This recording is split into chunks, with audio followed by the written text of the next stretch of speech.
ముగ్గురికి పాయసం పంచిపెట్టిన తరువాత బ్రహ్మగారు పిలిచి, పార్వతీదేవి శాప కారణం చేత మీ భార్యల యందు మీకు సంతానం కలగరు, కాబట్టి మీరు వానరకాంతల యందు మీ తేజస్సు నిక్షేపించి, అప్సరసల యందు మీ తేజస్సు నిక్షేపించి బలవంతులైనటువంటి పుత్రులు కలిగేటట్టుగా మీరు జాగ్రత్త తీసుకోండి అని చెప్పాడు. సర్వాస్త్ర గుణ సంపన్నాన్ అమృత ప్రాశనానివా. అమృతం తాగిన వాళ్ళు ఎంత బలాఢ్యులై ఉంటారో, సర్వశాస్త్ర విశారదులై ఉన్నటువంటి వాళ్ళు ఎలా ఉంటారో అటువంటి బిడ్డల్ని మీరు కనండి, రామచంద్రమూర్తికి సాయం చేయవలసి ఉంటుంది అన్నారు.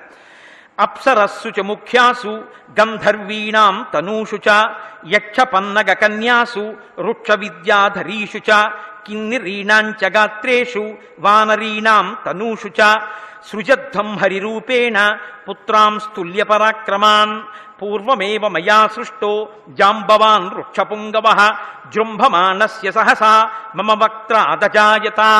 ఆయన అన్నాడు, మీ భార్యల వలన సంతానం కలగదు కాబట్టి గంధర్వకాంతలు, యక్షకాంతలు, పన్నగకాంతలు, నాగకాంతలు, వృక్షకాంతలు, విద్యాధరకాంతలు, వానరకాంతలు, వీరి యందు మీ తేజస్సుని నిక్షేపించి మీతో సమానమైన బలం కలిగినటువంటి వానర వీరుల్ని సృష్టించండి. నేను ఇతపూర్వమే ఒకనకొకప్పుడు నా సభలో కూర్చుని ఆవులించాను. ఆవలించినప్పుడు నా నోటిలోంచి ఒక వానరం ఒకటి బయటికి దూకింది.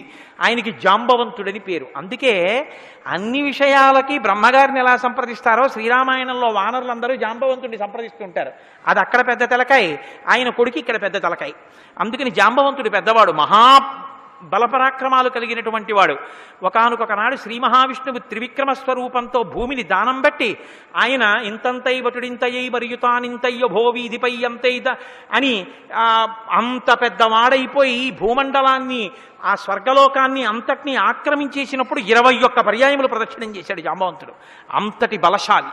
కాబట్టి నా నోటి వెంట జాంబవంతుడు పుట్టాడు, మీరు కూడా సృష్టించండి అన్నాడు. వానరేంద్రం మహేంద్రాభం ఇంద్రో వాలినమూర్జితం సుగ్రీవం జనయామాస తపనఃతపతాంబరః. ఇంద్రుని యొక్క అంశతో వాలి పుట్టాడు.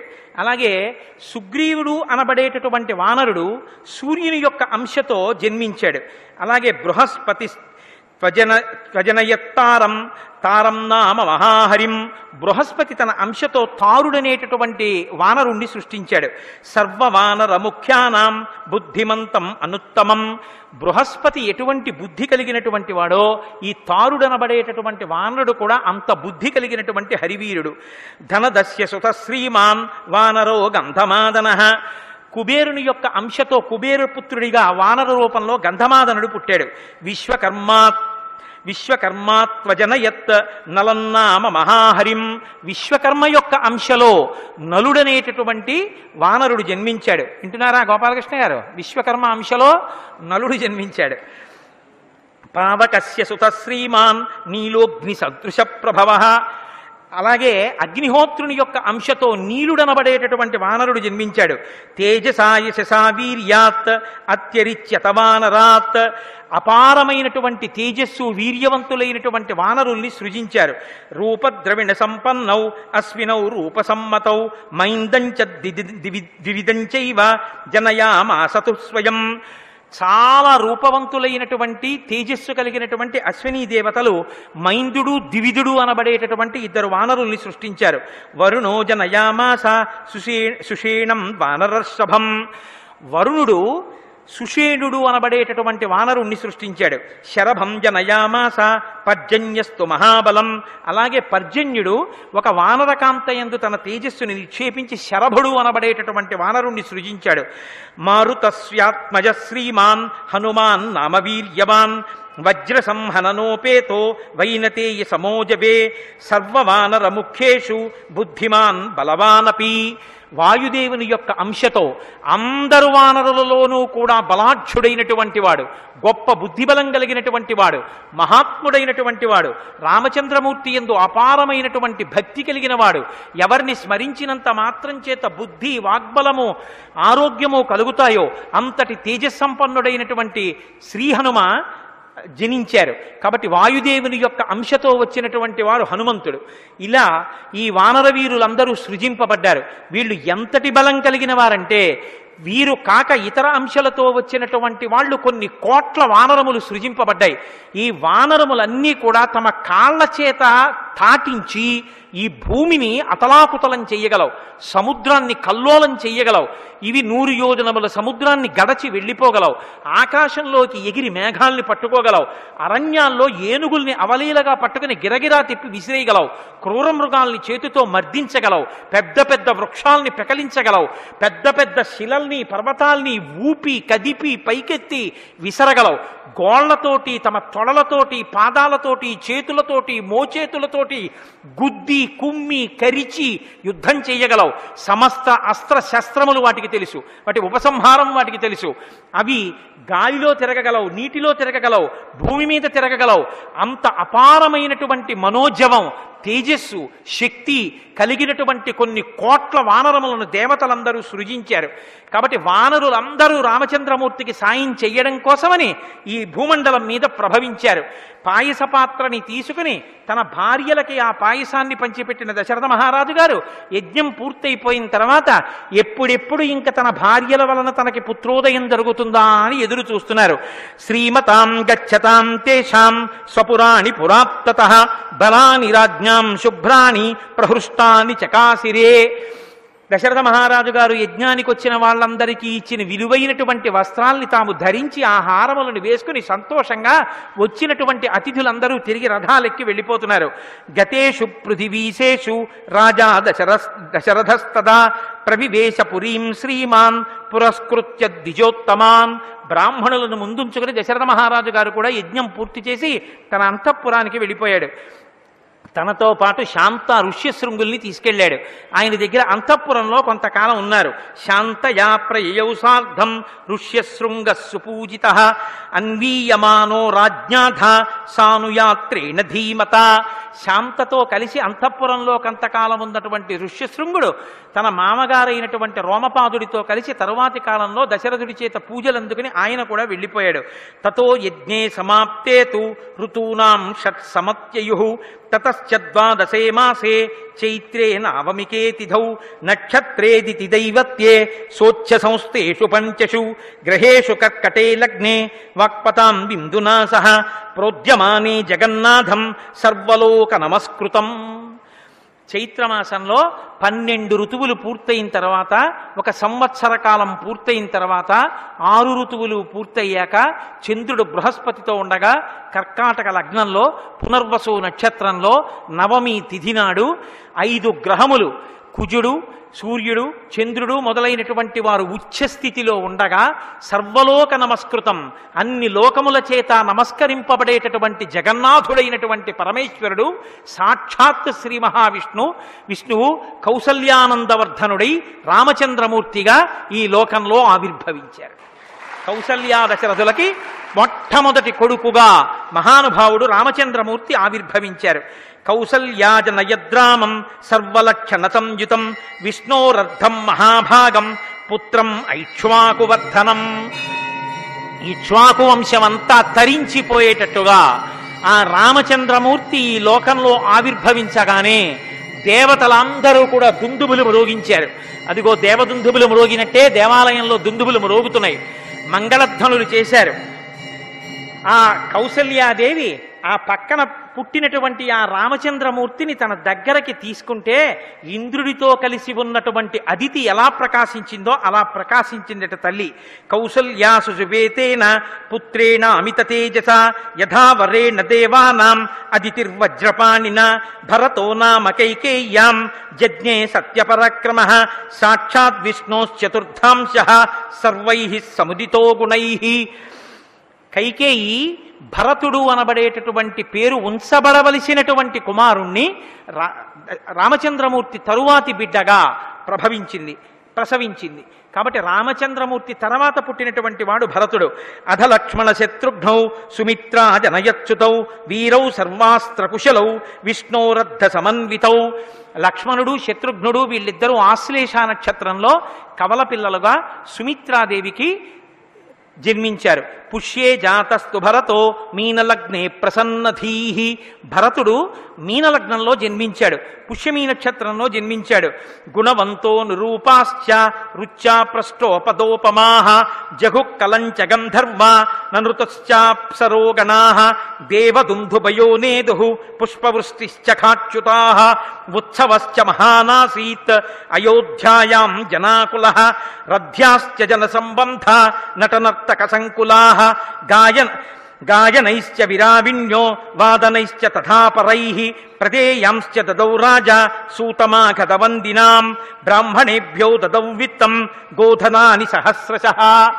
రామచంద్రమూర్తి, లక్ష్మణమూర్తి, భరత శత్రుఘ్నులు ఈ లోకంలో ఆవిర్భవించగానే ఆకాశంలో అప్సరసలందరూ నాట్యం చేశారట.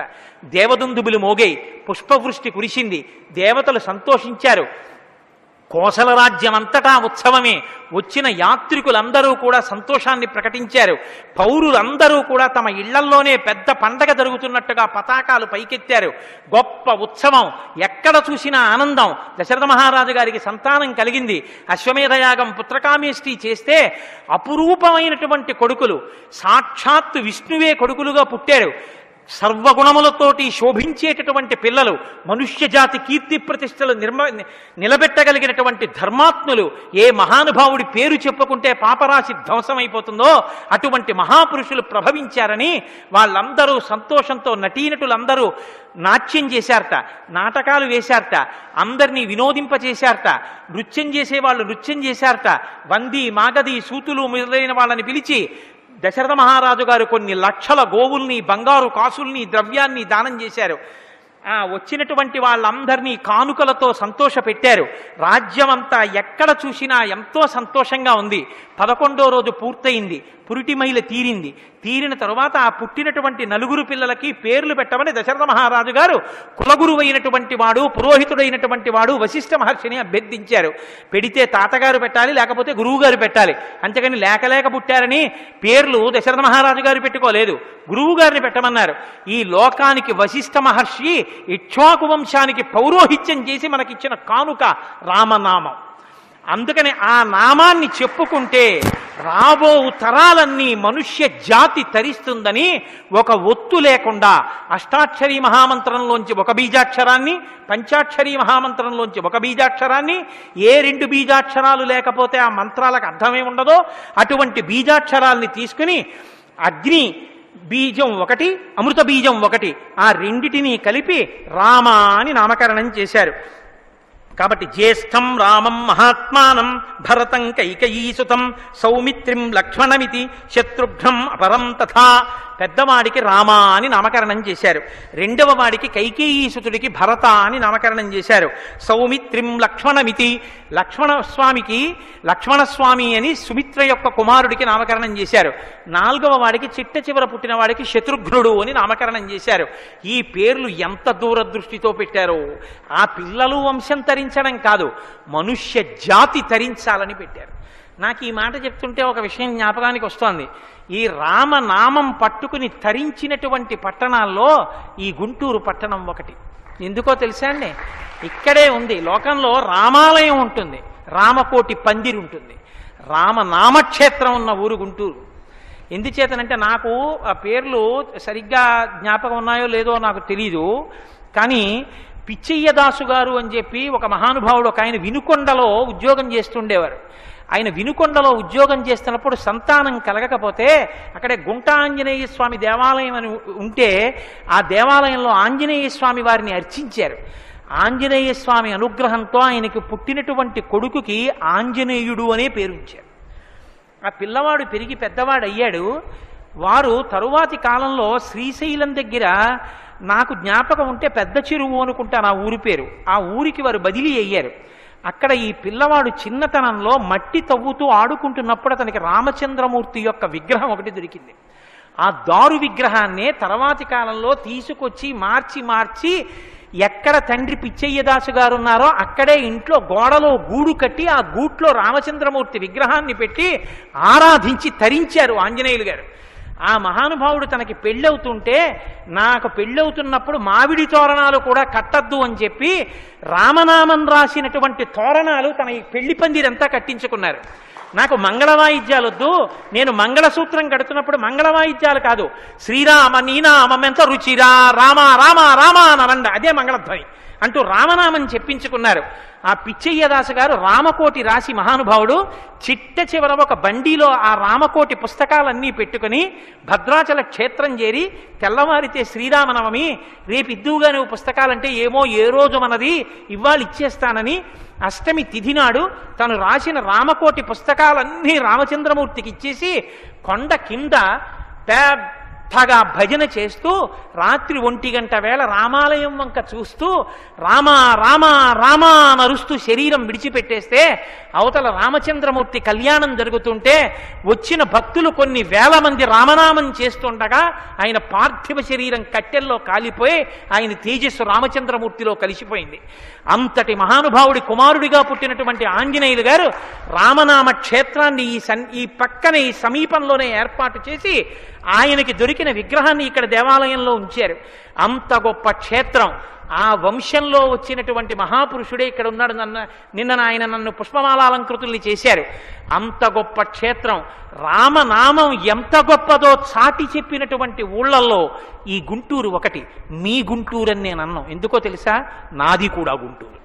42 రోజులు వచ్చి రామాయణం చెప్పి అస్తమానం ఇక్కడికి వచ్చి చెప్తున్నప్పుడు నేను ఎందుకు గుంటూరు వాణ్ణి కాను, నేను గుంటూరు వాణ్ణి. కాబట్టి మన గుంటూరు అంత గొప్పది.